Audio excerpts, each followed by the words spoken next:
میرا خیال ہے کہ جو پاکستان کی ریاست ہے، میں حکومت کی بات نہیں کرتا، حکومتیں بدلتی رہتی ہیں. جو ریاست ہے اس کا جو اسٹرکچر ہے سارا، وہ بنیادی طور پہ جس کو ہم یہ کہہ سکتے ہیں کہ سوشل ایڈز ہے.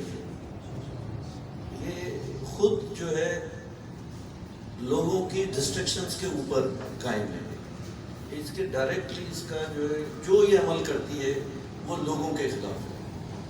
اب میں آپ کو بتاؤں کہ عمران خان صاحب نے ڈیووس میں جب یہ گئے تھے، انہوں نے ایک پلیج کیا تھا. وہ یہ کہا تھا، یہ کہہ رہے تھے کہ 2030 تک جو ہے ہم 60% جو انرجی کے ریسورس جو ہے وہ ہم رینیویبل جو انرجی ہے اس کی طرف ہم کنورٹ کریں گے، وہاں سے سورس کریں گے. پھر اس نے یہ کہا کہ ہم 30% جو ہے گاڑیاں جو ہے وہ ساری ہم جو ہے اس سے فیول سے الیکٹرک اس پہ لے کے جائیں گے. انہوں نے یہ کہا کہ ہم جو کول کے پلانٹس ہیں نئے نہیں لگائیں گے، اور جو 2 نئے انہوں نے کول کے پلانٹ لگائے ہیں ان کول کے پلانٹس کو وہ جو ہے ہائیڈرو الیکٹرک کے اندر کنورٹ کر دیں گے. اب یہ بات کہنا بہت آسان ہے.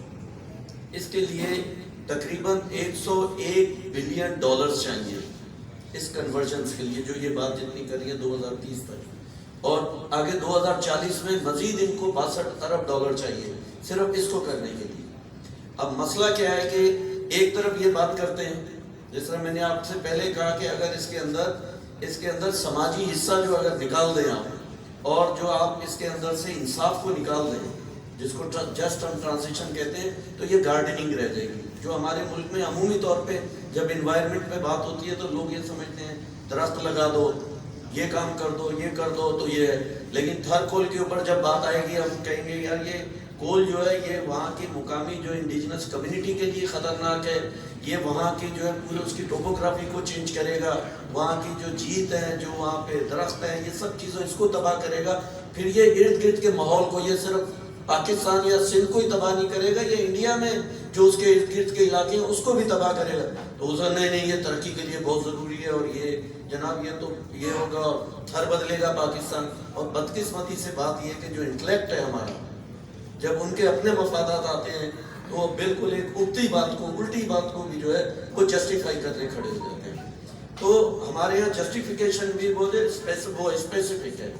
اب آپ یہ دیکھیے، آپ نے اربنائزیشن کی بات کی ہے. آپ ریاست کا جو ایک بہت بڑا حصہ جو ہے عدالتیں ہوتی ہیں. عدالت جو ہے ایک طرف آپ یہ دیکھیے ایک ہی بات ہے، اس سے شاید بعض لوگوں کو اختلاف ہو، لیکن آپ اس کو کمپیئر کر سکتے ہیں. گجر نالہ ہے، گجرو نالہ جس کو کہتے ہیں، گجرو نالہ ہے، اورنگی نالہ ہے، نیسلا ٹاور ہے، بحریہ ٹاؤن ہے. یہ 3 ایشوز ہیں. یہ کورٹ کے اندر گئے، ایک میں بحریہ ٹاؤن پہ کورٹ نے فیصلہ دیا 460 ارب روپیہ دے دو، آپ نے گوٹھوں کے اوپر، پرانی زمینوں کے اوپر، مقامی لوگوں کے جو اصل رہنے والے تھے ان کی زمینوں پہ آپ نے قبضہ کیا، یہ جائز ہے. نیسلا ٹاور پہ آپ نے کہا کہ اس کو 1 منٹ سے پہلے گرا دو، روز آتا ہے، روز یہ کہتا ہے اس کو گراؤ، ٹھیک ہے. اور جو دوسرا وہ نالا جو بنے اس پہ لوگ جو رہ رہے ہیں 50 سال سے 100 سال سے رہ رہے ہیں، ان کے لیے کوئی وہ ریمیڈی نہیں ہے، ان کو اٹھا کے باہر پھینک دیا. لیکن اسلام آباد کے بالکل گڑھ کے اندر ایک پارک کے اوپر حیات ریجنسی بنی ہے، جس کے اندر جنرلوں کے آن ڈیوٹی ریٹائرڈ جنرلوں کے گھر ہیں، فلیٹس ہیں، پرائم منسٹر کے گھر ہیں، فلیٹس ہیں، بیوروکریٹس کے گھر اور فلیٹس ہیں. اس کے اوپر یہ ثاقب نثار جو ہے آخری دن میں جا کے وہ فیصلہ دے کے گیا کہ اس کو ریگولرائز کر دیں. بنی گالا جو ہے وہ ایک، جیسے آپ نے کہا کہ وہ پروٹیکٹڈ جگہ ہے، اور اس کو جو ہے آپ نے ریگولرائز کیا اور کہا کچھ پیمنٹ کر کے آپ اس کو ریگولرائز کر دیں. اس طریقے سے آپ کو یہ دیکھیے کہ سندھ کے جو جزائر ہیں یا بلوچستان کے جو جزائر ہیں، یہ بنیادی طور پہ یہ انٹرنیشنل جو وہ جو ہیں انوائرمنٹل جو آپ کے جو سیف گارڈز ہیں اور جو اسٹینڈرڈز ہیں اس کے مطابق یہ پروٹیکٹڈ ہے. اور جو خصوصی طور پہ جو کراچی کے سامنے جو ہے ہمارے جو سندھ کے ہمارے جزائر ہیں، یہ جو بہت ساری چیزوں سے یہ روکتے ہیں، سونامی ہے یا اس طرح کے کوئی طوفان ہے اسے روکنے کے لیے. لیکن انہوں نے پروجیکٹ یہ بات کر رہے ہیں کہ یہاں نئے شہر بسیں گے. مسئلہ یہ ہے کہ آپ نے اسٹیٹ نے 1985 سے خود کو ہاؤسنگ سے وڈرا کر لیا ہے. آخری جو اسکیم آئی تھی وہ 1985 کے اندر KDA نے اسکیم دی تھی. یہ جو ہے ایک آپ کا